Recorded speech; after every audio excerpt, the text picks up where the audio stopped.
کتونکو سلامونه. الافغان شیرپو دې وخت کې دې کلي ته نوه کلي وایي که نه، او د سکندر خان په حجره کې او یخني دی انتخایي، او ځان ته مور بل کړی دی، او دغه اور چې کوم دی نو په دې باندې ځان ګرمو. خان چونکې دې وخت کې لاړه مونځ کوي، تیاري کوي، او مونږ به هم ورځو، مونځ به کوو انشاءالله. خو د دې اور سره سره مونږ خبرې کولې چې د یخنۍ کې یا خو ګرم خوراک ډېره مزه کوي او یا اور مزه کوي. نو د اور سره مونږ پکې کمپین هم کوو. نو زه چې د دوکاندار لاس یو دوه درې لاسې ورغلم، نو ورته مې چې یو خو یخني وي او په یخنۍ کې تا ته امیدوار ولاړ وي او تا نه اور غواړي، نو زه دا څلېرویشتو کالو خدمات خو یو طرف ته کړه، خو دا یخنۍ کې چې دله راغی نو بس پکار دی چې دا اوټ وله ورکړي. داسې نه که نه ملک صاحب؟ کمپین به کوې که نه؟ بالکل به کمپین انشاءالله کوم. تاسو ته به کوم بل ځای نه کوو. خلکو ته هم وایې که نه؟ جی خلکو ته هم وایې؟ خلکو ته هم دنیا ته یو بیل افغان شیرپو ته واچوه. زموږ نماینده دی، دا زموږ مشر دی. وروره د ټول قوم خدمت هم صرف وطن د علاقه کې ده کوي.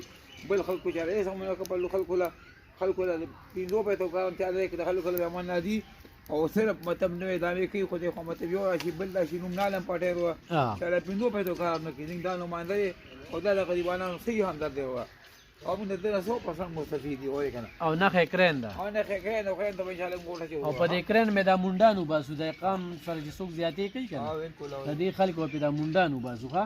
او د دې شیرپو چې کوم دی هغه 24 ساله زندګي ده. دې قوم ته وقف ته، دې قوم ته خدمات معلوم دي، قوم ته هغه معلوم دي چې د قوم لپاره هغه څوک کم لوبې ونه کړو، کم ځانونه قربانۍ لپاره پیش نه کړل. هسپتال مخکې لانجه وه، څونه مصیبتونه تکلیفونه غریبانو باندې فیض وشو. انشاءالله زموږ دا وعده او تسکینات په جومات ته ځو، موږ هم دې ته اوټ ورکوو، او زموږ دا مشران دي بس ورورې که نه. ګرانو کتونکو څنګه چې ملک صاحب ووي 40 کاله هم صحافت وکړو. د هسپتال لانجې فیارې ډېرې سختې کړمې، د تاڼو لانجې، د دوایانو دپاره چغې، د ډاکټرانو دپاره چغې، د تعلیم په مد کې چغې، د سړکونو په مد کې چغې، د سکولونو بد خالي.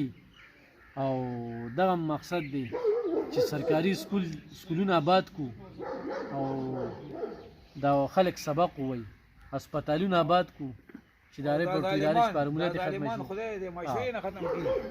دا ظالمان چې له 5 پیسو کار نه کوي، غټ غټ وروڼه او غټ غټ دعوې کوي، په امان چې کله وخت راشي بیا ونه پټېږي.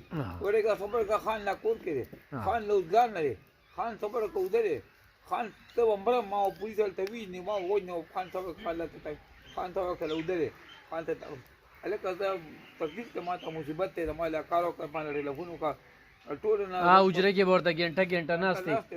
ګرانو کتونکو موږ نن کوټ وکتو، او کوټ نه پس چې کوم دی نو دا شاهي کلالۍ او د اړخ باندې نه وکړي، په دې رالو د دې خلکو چې کومه مینه الله دې کړي چې همدغه شانتې په دې خپلو وعدو باندې قایم وي، او چې دوی په خپلو وعدو باندې قایم وي.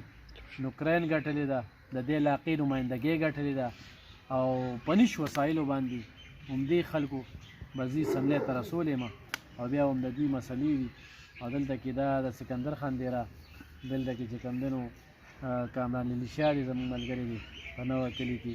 هره پارټي چې وي نو به ټولو مضمو کړل پارټۍ ستاسو په خپل دی، خو دې پېرې کرین له ورکې او وښایې چې یاره په دې معاشره کې غریب سړی، بې ټوپکه سړی، بې حجرې سړی خو هم انتخابات کولی شي.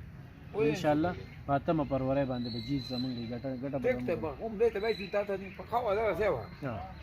بالکل دغه غیر دی چې بل چاته انشاءالله موږ نه چې تاسو هم دا پخه وعده ده. صحیح دی ډو موټر له هوټ موږ نه ورکړو، دا موټر مور نه باتو ها.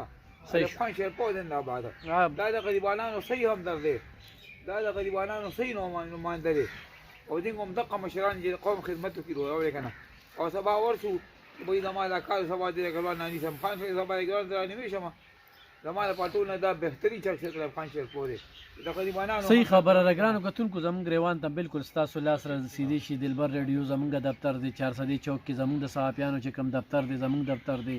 دغه شانتې ځای په ځای داسې دیرې دي، او دا په سیاست نه، او موږ نظام بدلو، یو دغه پارټۍ چهرې بدلوي، کله یو کله بله. انشاءالله جیت په زموږ دی. مننه، خوشحاله.